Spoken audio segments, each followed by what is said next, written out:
दिल्ली की modern art gallery Hindustan के तमाम आधुनिक चित्रकारों और वास्तुकारों के काम और जीवन से जुड़े कई पहलुओं पर रोशन दिमाग पड़ताल करती है। इसमें राजा रवि वर्मा के अलावा अमृता शेरगिल भी शामिल हैं। अमृता शेरगिल के बारे में क्या कहें, कहां से शुरू करें, ये अपने आप में तिलिस्म है। कहा जाता है कि अमृता जिस कमरे में घुसती थी वहां हो रही हर बातचीत बंद हो जाया करती थी, लोगों की सांसें तेज हो जाया करती थी और हर कोई उनकी तरफ ही देखने लगता था। अमृता बला के खूबसूरत थी, दुबली पतली और नाजुक। अक्सर वो चटकीले हरे रंग की साड़ी पर चमकते हुए लाल रंग का ब्लाउज पहनती थी। आभूषण के तौर पर उनके कान से सिर्फ एक तिब्बती झुमका लटकता रहता था। उनके काले बालों के ठीक बीच से एक मांग निकलती थी। उनके बाल उनके कानों को हमेशा ढके रखते थे। उनके माथे पर एक बिंदी होती थी और उनकी आंखें हमेशा चमकती रहती थी। वो अंतर्मुखी थी और अकेले रहना ही पसंद करती थी। यशोधरा डालमिया अमृता शेरगिल की जीवनी में लिखती हैं, वो जन्म से ही असाधारण थी। लंबे रेशमी जैसे बाल, बड़ी बड़ी आंखें, चौड़ा माथा जो ऊपर की तरफ और चौड़ा होता गया। बचपन में रोना तो उसे आता ही नहीं था। चित्रकारी के बाद अमृता का दूसरा प्रेम था संगीत। वो पियानो बजाया करती थी। उनके पति विक्टर ईगान ने एक इंटरव्यू में कभी कहा था, जब भी वो खराब मूड में या टेंस होती हैं वो अकेले घंटों तक पियानो बजाया करती हैं। उसके बाद उनके मूड में जान आ जाती है और वो कहीं बेहतर महसूस करती है।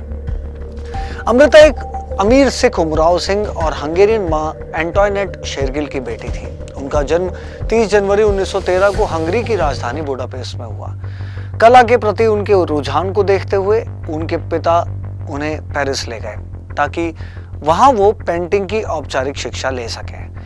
जब अमृता पेरिस पहुंची थी तो वो सिर्फ 16 साल की थी। अगले 5 साल उन्होंने पेरिस में ही बिताए। उस जमाने में विंसेंट वैन गॉग और पॉल गोगा उनके प्रिय चित्रकार होते थे। पेरिस में ही रखी मोनालिसा की पेंटिंग ने उन्हें बहुत ज्यादा प्रभावित किया। 17 साल की उम्र में उन्होंने अपना खुद का एक चित्र बनाया। उन्हें आत्मचित्र बनाने का बहुत शौक था। वो अक्सर अपने सौंदर्य की स्वयं दृष्टा बनी रहती थी। ये एक बड़ी बात है। सन 1932 में उनकी पेंटिंग यंग गर्ल्स को ग्रैंड सेलोन का स्वर्ण पदक मिला था।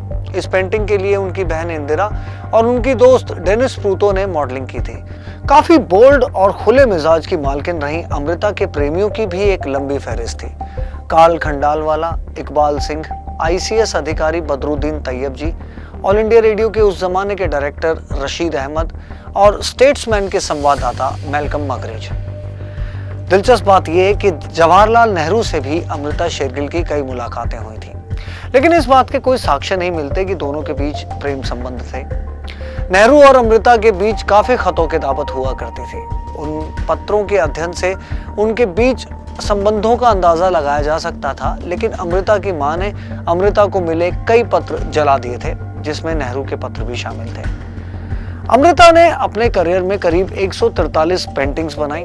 उनमें वो पेंटिंग शामिल नहीं है जो उन्होंने अपने दोस्तों और रिश्तेदारों को भेंट कर दी थी। उनकी बहुत सी पेंटिंग्स उनकी बहन के बच्चों विवान और नवीना सुंदरम के पास है। उनके पति विक्टर ईगान के पास उनकी जितनी भी पेंटिंग्स थी उनमें से एक को छोड़कर, जिसमें उनका खुद का चित्र था, उन्होंने national gallery of modern arts को भेंट कर दी थी। बाकी उन पेंटिंग्स को ढंग से न रखे जाने के कारण उनकी काफी बेशकीमती पेंटिंग्स नष्ट भी हो गई। सन 1998 में उनकी नष्ट हो चुकी पेंटिंग्स को रिस्टोर करने की कोशिश की गई, जो आज भी जारी है। उनके बारे में काफी कुछ है कहने और बताने को, और वरिष्ठ पत्रकार रेहान फजल के BBC के लिए लिखे कई लेख उनके जीवन को तफ्तीश के साथ बताते हैं। लेकिन फिलहाल आप जारी रखें इंस्टा फीड को तफ्तीश के साथ फॉलो करना, हमें सब्सक्राइब करना।